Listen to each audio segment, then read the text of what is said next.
Hi, and we're back. My name is Mark. I'm with Savage Streaming Productions, along with Ray Cunningham, Tracy Cunningham, Claire Beyonce, and we are going to do a recap with Darin Walding, the president of Western BCA and Chinook Wins that just happened last week.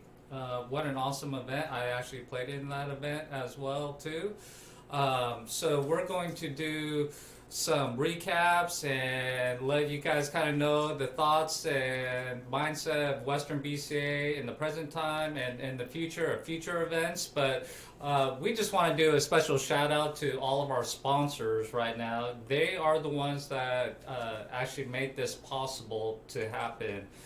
First is Legends and Catfish Lose. They're out in Beaverton, Oregon. They got 4 9-foot diamonds now with Littman, or excuse me, 6 9-foot diamonds with Littman lights over them. Tons of bar box 9-foot diamonds. Great food. Savage Billiard Apparel, which is me. We just had a great event. Savage Billiard Apparel, Live Fearless, Play Savage. Littman Lights, which is owned by Michael Littman, who does a lot for pool. He puts a lot, just not in time, but money into advancing pool. Who is also owns the billiard shop out in Aloha, Oregon.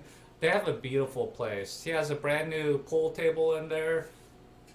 Oh man, you should see this new pool table. I was out there yesterday. Oh yeah, so you got to see it. I'm sure that's his prize.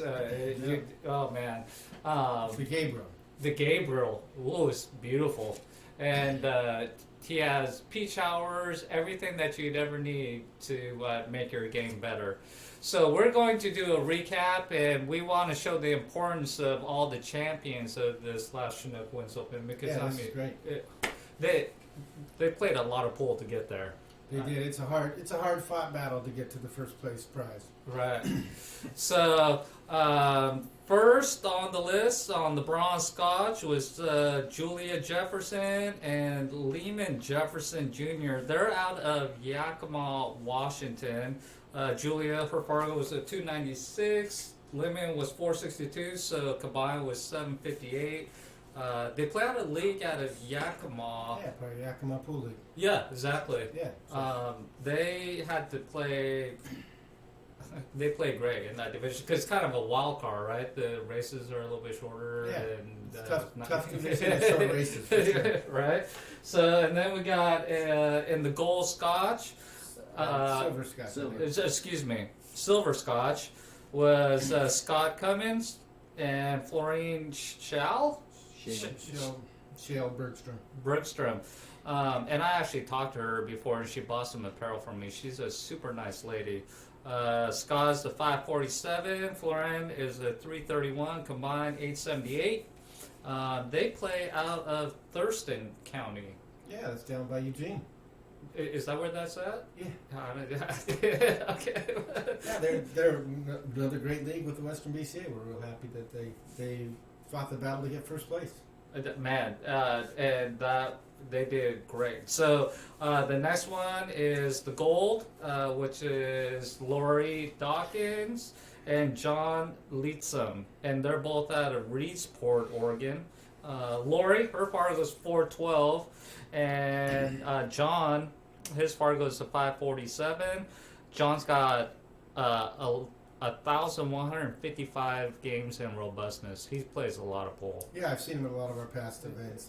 So I think they're probably out of Tioga Pool League, which is I think They're out of Emerald Valley. Oh, Emerald Valley. Okay. Yeah. And then we have the platinum. So we have, of course, Steve Lingelbach, who he's had 3 different partners. He's had a lot of different partners. Rosemary. He's been coming to the event a long time. Well, he has 2,738 robustness. So yeah, he's been in it for a long time. His Fargo is a 703. Wendy. And I'm probably going to say the last name. Shelsky. Super nice lady. I talked to her. She's out of West Lynn. She lives in West Lynn. Her Fargo is still 429, combined 1132. Both of them out of Rose City Billiards Club, the same club that I play in.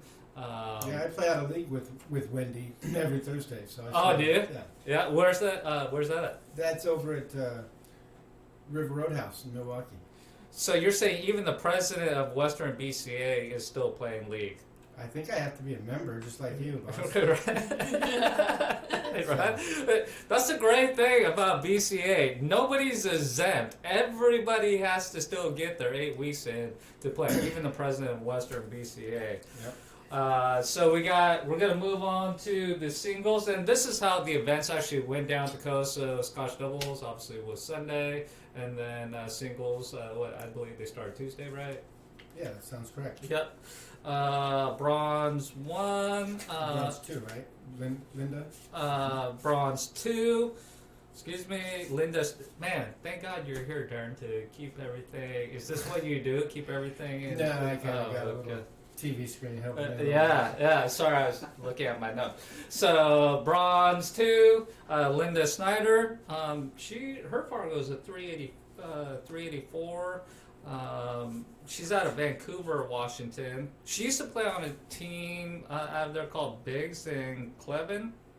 She's got a lot of weeks in 11 weeks, and that's MPL, Northwest Players. So she's played great. Yeah, I was watching some of her match, and she played really strong. Bronze 1, singles, Chelsea Ritter? Yeah, you know her? Obviously. I don't know her too well. I've seen her around. Yeah. She clearly worked hard to get to that first place prize money. In that division, that's a wild card, man.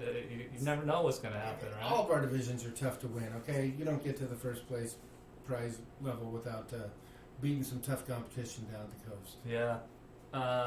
Well, and she plays Inland BCA Pool League, Yeah. IBPL.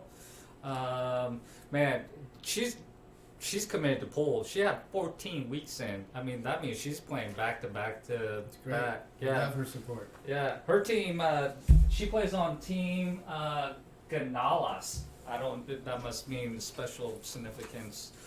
So then we got silver 2. I was actually watching some of that match, and I don't want to butcher It's Nepi Passaporte, I think. man, you sound really good, very convincing on that. So we're gonna run with that.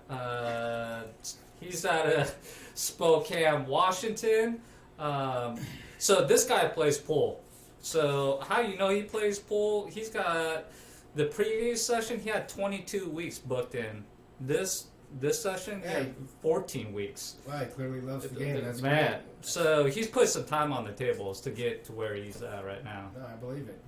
So he plays at a Hoppa Inland BCA Pool League. And then we got Greg Koba. Do you know Greg? I saw him down there. I don't know if we spoke, but yeah, he seemed like a nice enough guy.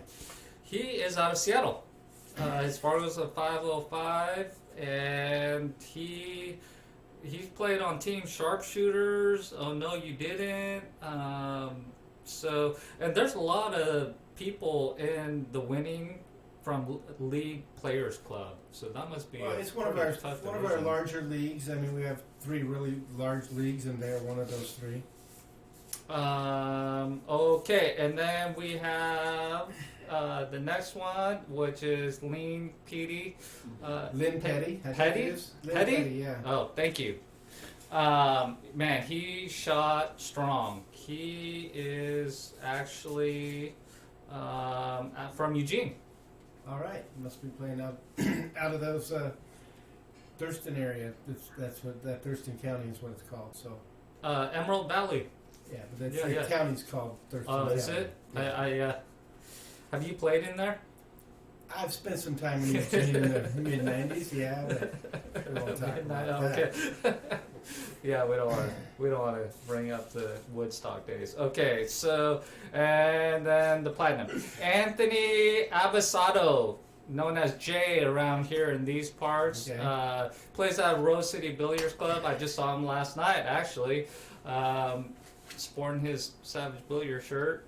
Man, he plays strong. Well, winning platinum is no joke. That's one of the hardest divisions to win, in my opinion, because of the size of the field Yeah. and the toughness of the competition.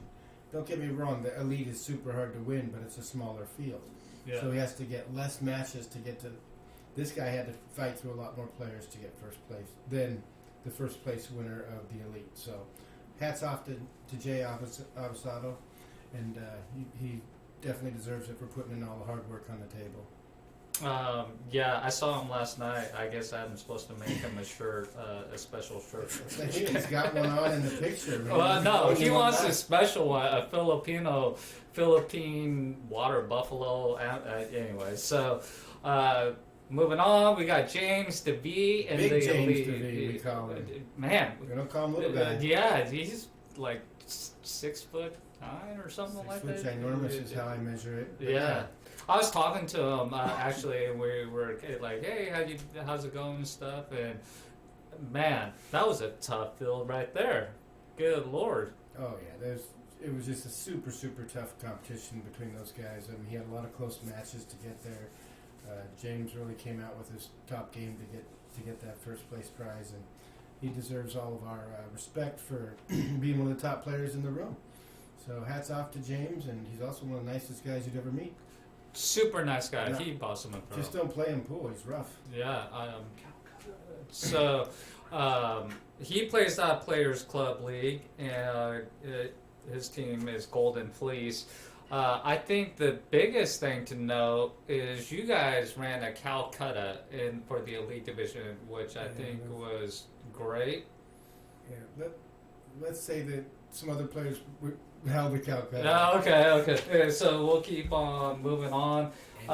So then last but not least, we have teams. So the bronze team, we have Brenda Palindi, Robin Crone, and Jeremy Jordan. Brenda's out of Toledo, and Robin and Jeremy, they're out of Yakuts, Oregon. Yeah. They had a combined Fargo of 1080. So this is how you know why they probably should have won the bronze team. They all play on the same team. Their team name is called Holy Shots. Yep. And they all have like 29 weeks, 30 weeks, 29 weeks. They play some pool Yeah, they're serious together. players who love the game. That's great to see them come down. Yeah. And they deserve the first prize. I'm sure they worked hard at it. So, silver team champions: Alex Brown, Julia Baker, and Bob Robbins. So, Alex is out of Medford. That kid can shoot. So, Bob was telling me he's like 21. He just started like a year ago, and he plays like every day. He Good for him. He That's puts great. put some time on the tail. Julie Baker out of Grants Pass. Bob. It's out of Medford, great guy, great for a pool. They all play out of Players Club League. And then we got the gold. Mike Eklund, Yep. Susan Bradley, Gavin Roderick. Team Get Lucky. I love their team name. Get lucky. So they had a combined Fargo of 1505. Mike's out of Bend, Susan's out of Redmond, Gavin's out of Redmond, and they play out of Central Oregon League. Next, we have the Platinum Team Champions. Man, who's that crazy guy to the right? I don't know. It looks like he's not the captain. The team is called I'm Not the Captain. I'm not the captain. Superstar Joe Landy and Tammy Conabear and Stan the Man Tarango. Congratulations yeah, to those man. three players. I think that's I played in that division, and that's a pretty tough division. Some break and runs can happen. Well, they lost a player at the last minute, and they had a frantic post on Facebook trying to find a third player, and Tammy stepped up and jumped on the team. So we know that they were thrown together kind of at the last minute due to a player cancellation, and they still pulled off first prize. So to me, that makes their accomplishment even more significant. Yeah, because they didn't really know each other, Yeah. and Tammy's actually from Nampa, Idaho. Yep. And Joe's out of Mount Vernon, Stan's out of Ferndale, Washington. So Stan's out of Players Club, Joe Player Club, Tammy out of Southwest Idaho. Great job, guys. That was a tough division. So that's it for the recap of the champions. And now we're going to move on to, we're going to ask some questions of you, Darin. We're going to put you on the hot seat. No, not really the hot seat, right. The Budweiser hot seat. So what an awesome event, right? It was great. It was great, definitely. We had just a record turnout of players compared to last year for 9-ball. Yeah. And most money we've ever paid out, I think, as far as total payouts to the players. And what more can you ask for? So what's your overall kind of thoughts on how this tournament went, as far as numbers and everything moving kind of together? Well, we love to see growth, especially in the 9-ball tournament. We wouldn't like to see lots of growth in the 8-ball one coming up, but only because it's so crowded. It is packed. We would love to see it bigger. We just don't have room for everybody. The 9-ball we want to see continue to grow, and it did exactly that. So that's why we had 1,504 entries and paid out over $111,000. That's a big deal. Hold on, did you say $111,000? Yep, across all the divisions, that's what the payouts came out to be. So wow. It's a pretty amazing number. And that doesn't count. We also paid out over $8,000 in fun day events. There's also 87 minis in a chip tournament that probably paid out close to $7,000. So that's $7,000 in minis.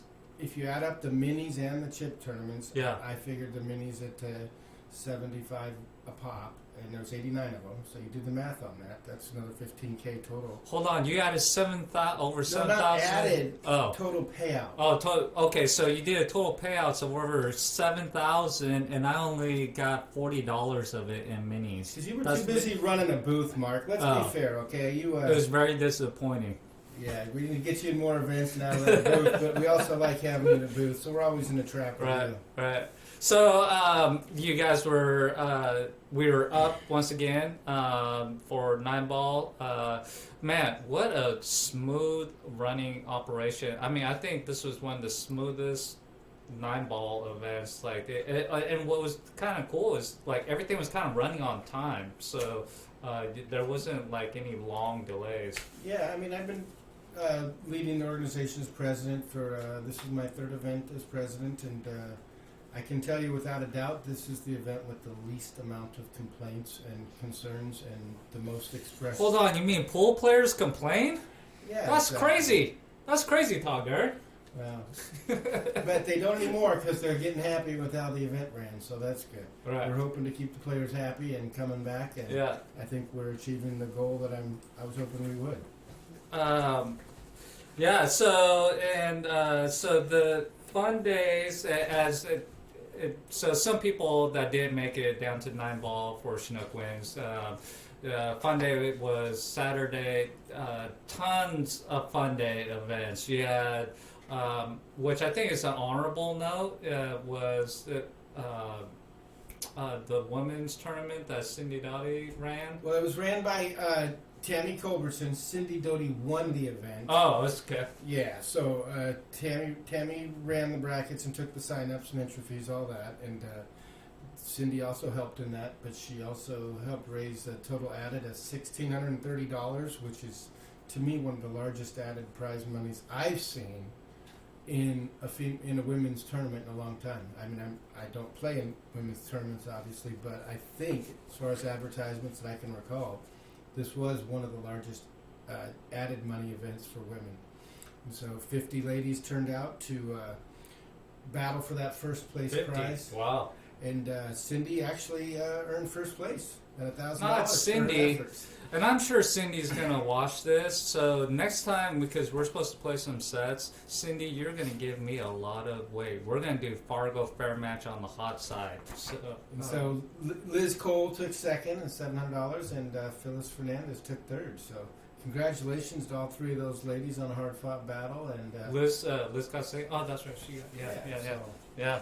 That was man, what an awesome thing for pool. But so, anyways, you had fun day. You had seniors. You had 10-ball open. to Saratoga. Saratoga. Yeah, so we had three major events on top of that, and there was actually 2 tournaments in each of those. 2 Saratoga tournaments, 2 10 balls, 2 let's say seniors Saratoga 10 ball, and then we had the ladies event. So 7 tournaments total on Fun Day, and they're just an overwhelming success. I think they paid out approximately $8,000 total in prize money and added. The added was around $1,600 by the Western BCA. Doesn't count the $1,200 that Cindy and them raised for the women's, and we put in an additional 4 on top of that 12. And the great thing about Fun Day is that it really was fun. So there was in the timetables they did a morning flight, and then they did an evening flight. So even if you didn't make it for the first one, you still had a chance to play in the second one.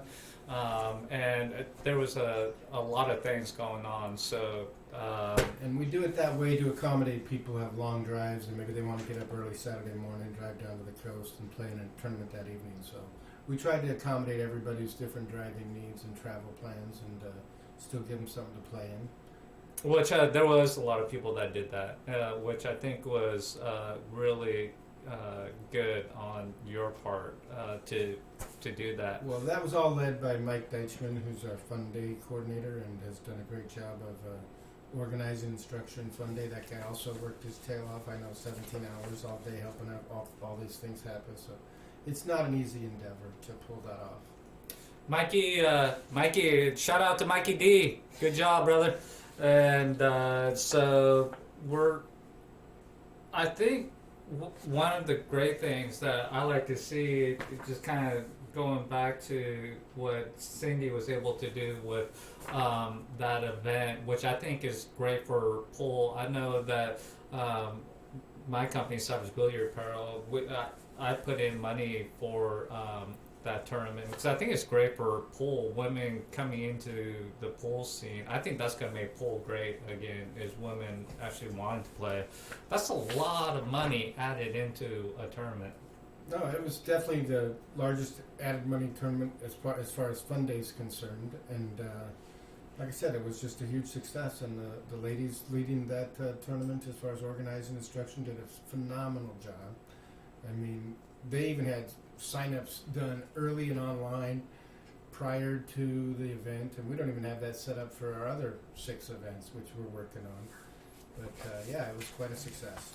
So let's talk about what's the future for Western BCA. Obviously, it's going to be in April now instead of March because of Nationals, right? Correct. Yeah, it starts around the first week of April, and we have our it's our 25th annual Regional 8-Ball Championships coming up that week, and it's on track to be an exciting success. We do have whole bunch of news coming out about it after the November 3rd meeting, and one of the things they're discussing is whether our 5-person teams should be switched to 4-person teams.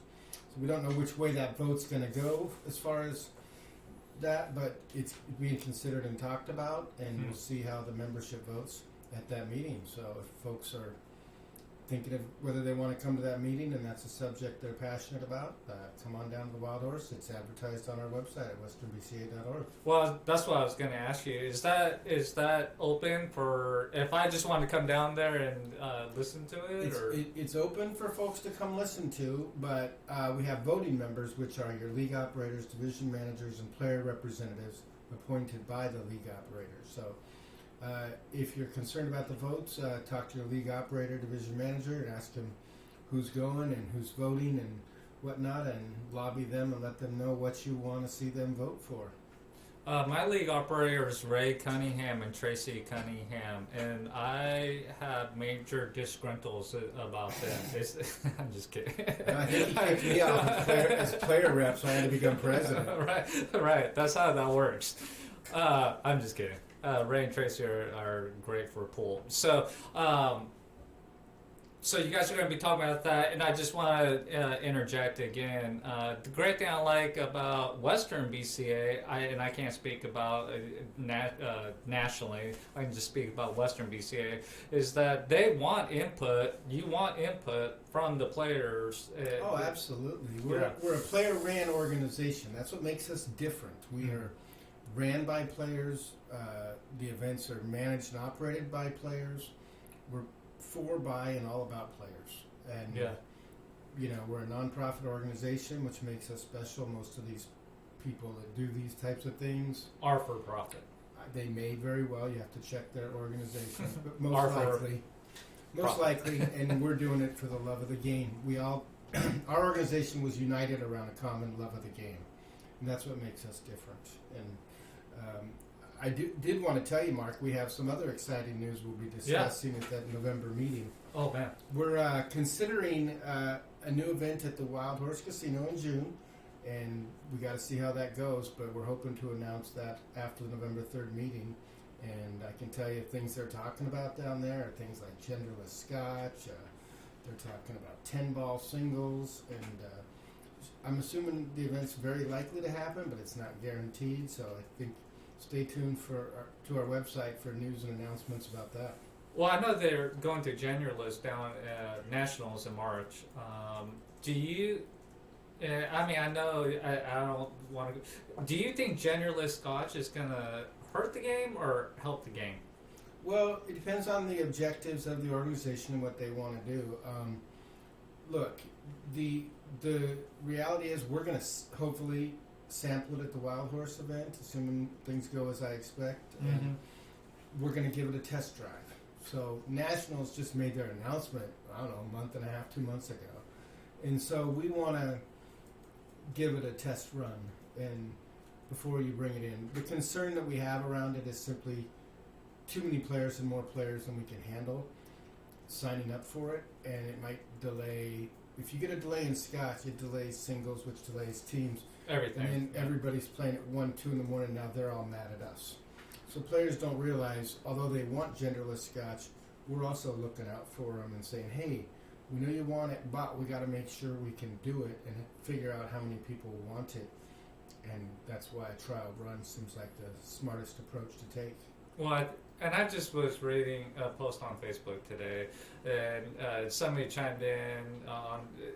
So here's the statement: be careful what you ask for, because I have been in part of the tournaments where you're playing at 2:00 in the morning, and then your match is at 9:30 in the morning, and it's not fun. So, and there's no way to really get around it, right? Because if you only have X amount of tables and you have all these people, like it's all the math, and people make their decisions emotionally on what they want. They don't really know the math of running a large event, especially one the size of ours, and they don't realize the impact it's going to have on their sleep and their life.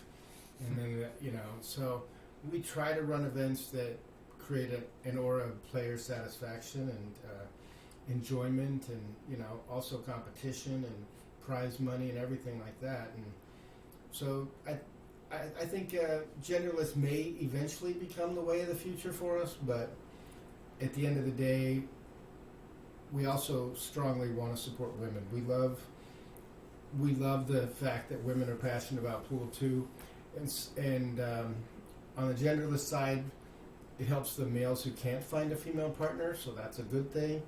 But on the downside, it means less women would likely get invited.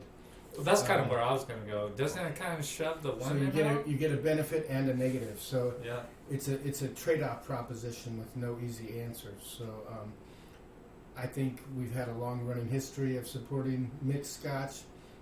For at least the short term, I'd definitely like to see us stay that direction.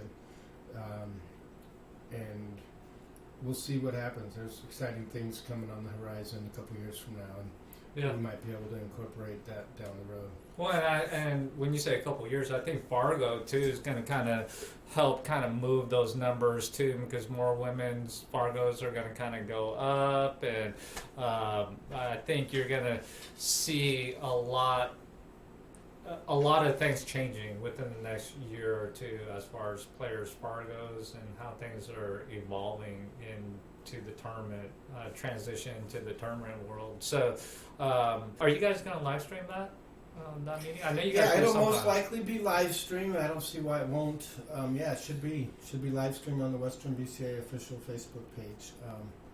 So I generally don't live stream the president's statement, which does have a lot of announcements in it, because those get released in writing, and have to be super accurate and perfect. And so I like that sounds very official.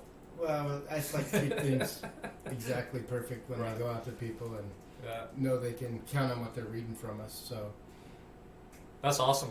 If I show up, are you going to feed me? Are you going to? I will point you right to the cafe. Oh, that's great. Thanks, Darin. On your way by, appreciate you, man. They got lots of great food. It's an amazing casino. You know, I've never been there, and I was kind of talking to people that live in Washington, because and they say that place is got great food. Yeah, I did have one meal there already, and it was very good. Awesome. So they got a great facility, and that's why we're anxious to be hopefully pulling off this partnership. And so obviously there's still things kind of in the works, and especially in a bigger tournament where you're talking about thousands of dollars, a lot of moving pieces that need to be put together. Yeah, but if you can't come down, just speak to your player representative or league operator or division manager and who's going down there and share with them your thoughts. I think people need to realize how important that is. It's more important to get the voting members because, for example, if you come down, you don't get a vote. You can say your piece, but you don't get to vote. I think getting the votes is the key thing. So share it with your voting members of your league. Everybody's a part of the league, and everybody has someone they can talk to. And they should always talk to their player reps and DMs and LOs. So it's like the House of the Senate when you go there. Well, look, we generally have room for 30, 35 people. We don't have room for 4,000 members, okay? I mean, it's just the nature of the type of room we rent and our past history of running these things for many, many years. There's just not that many seats.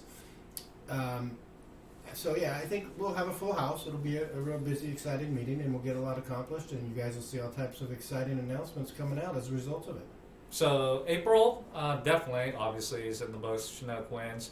And if you've never been to an A-ball event, it is a lot of pool and a lot of people there for A-ball. I think there was in March, there was, I think a record 1730 is the number I remember. I'm not saying that's 100% accurate. Yeah, I think it was right up there. I saw it, and it is a lot of people there for A-ball.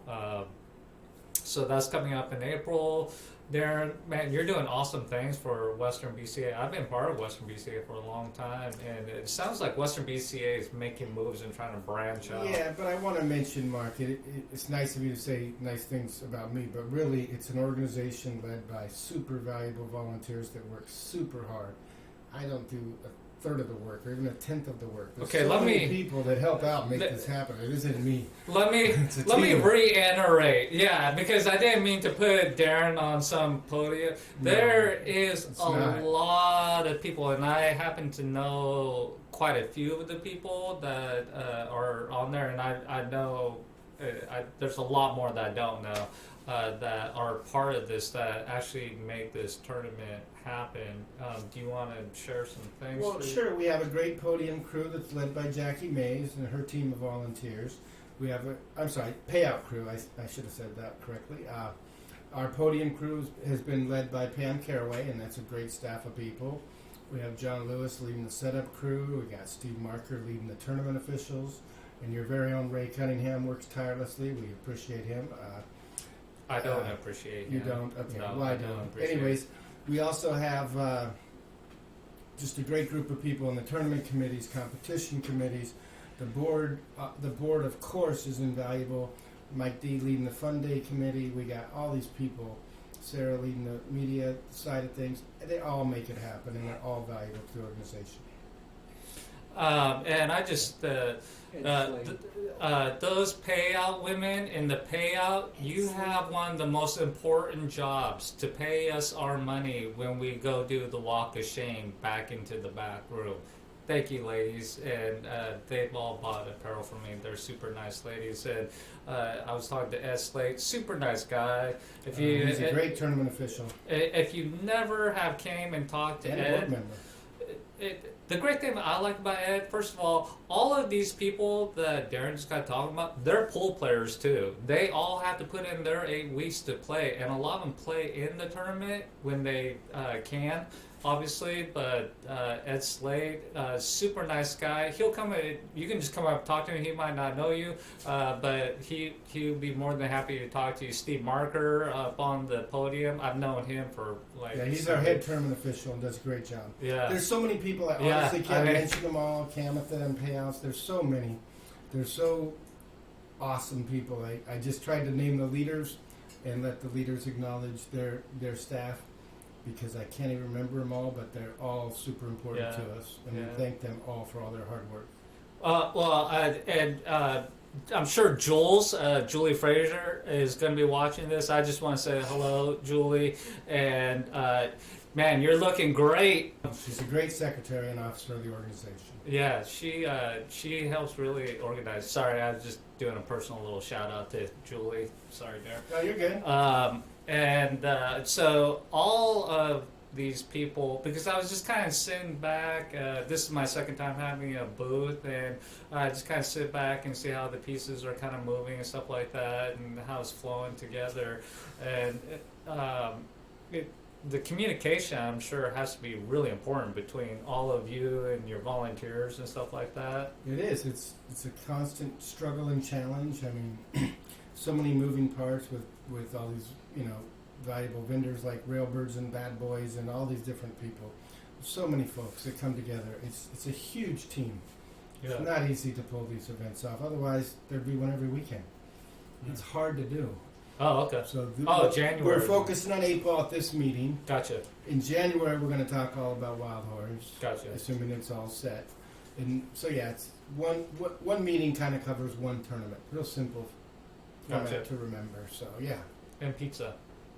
I don't think this isn't a pizza parlor. That we do the pizza parlor in Lord, Vancouver. Man, where is my $30 going to if I can't get pizza for anyway? So, just kidding. I actually the numbers that you actually had, that was really cool, because sometimes people can start wondering like, where's all the money going to? And that's what the money's going to. Over $100,000 between added money, between entry fees, and the labor of all volunteers making this event happen as Chinook wins. That's what your money is going to, which is awesome, because you guys aren't pocketing any money. So I mean, yeah. I think you guys do it, and that's kind of our mission statement at Savage Streaming Productions, is pursuing your passions. Just everybody has a passion to advance pool and play pool. And hey, let's try to get it. It's all about the game we all love. Yeah, right. So we just want to say a special thanks to all of the people that have liked on our YouTube channel. We're going to put this on our YouTube channel. Great. And do the copy URL to you guys. Yeah, just send it to Mike D and he'll get it out for me, and he knows it's coming, and that'd be great. Mikey D, good job on the tournament last night, by the way. Special shout out to him. So we'll have the URL. We'll post it onto the Western BCA official. Mike D will post it. I forgot to mention one thing, Mark, is the caps will be announced after the November meeting. So we're planning to announce all of our caps for 8-ball. And I think that's important, because people are already starting to, I see the channel on social media, people are starting to get their 8-ball team together. No, it's great. It's exciting. I mean, I'm glad they are. And at the end of the day, we try to get these announcements out early. I mean, we're almost 6 months out. You got to keep in mind, the caps for previous events would normally come out at the January meeting. One thing I've tried to do as leader is pull things forward 3 months. Which I think is good. And that's been a way to give players more forward notice. Perhaps I consider pulling them even more forward, but we're so busy with 9-ball right up to the 9-ball event. There's stuff that has to be talked about. It's hard to talk about 8-ball caps when we're working on a 9-ball tournament. So yeah, they'll get them soon enough, and we're trying to get things out as quick as possible. The 8-ball, man, it is a pretty big event, because it covers obviously Washington, Oregon, Idaho, and if you never come, get your 8 weeks in. Is there enough time to get your 8 weeks in? into It's it. like almost 6 months. April's month number 4. Oh yeah, but you sorry. have, like, My timetables are. Yeah, you get them through. I think somewhere around March. All these dates are coming out. Just look at our website; it'll all be published. But yeah, we're sitting here in October. You got November, December. That's almost 8 weeks right there, except for holidays. You got January to get your 8 weeks in. So I think that those 3 months should cover it. Well, and we're going to help everybody out. We're going to actually add your guys' email, and Claire can actually put it into the comments of the YouTube, and we'll put your guys' link on the Western BCA. If you haven't been to the Western BCA website, you can go to Western BCA. If you're like, man, this sounds awesome, I would love to do this, you can just go to Western BCA and you can just follow the links. They'll find a league in your area, so people that you can contact, reach out to. It's a very informative website. Actually, I was on it last night, And it's only getting better. Sarah's doing great work on that. So is that Sarah Newland? Yeah. Yeah, man, because it got like an update. Huge update. When I was like, wow, am I on the right website?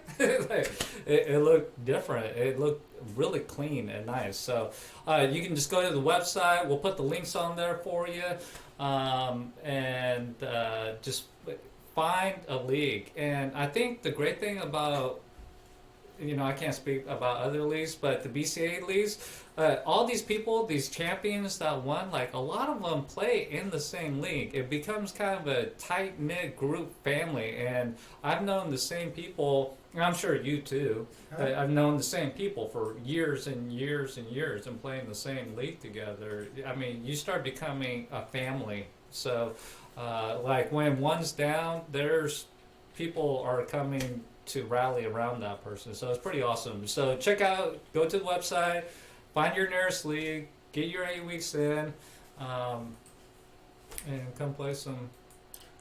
We look forward to seeing you down at the coast, everybody. And until then, have fun playing pool and league, and we'll see you down at the coast. Sounds great. Thank you for joining us, Darin, and going over this with us. We know you're really busy. We want to thank everybody for liking and subscribing to our channel. Thank you very much. And go to the link.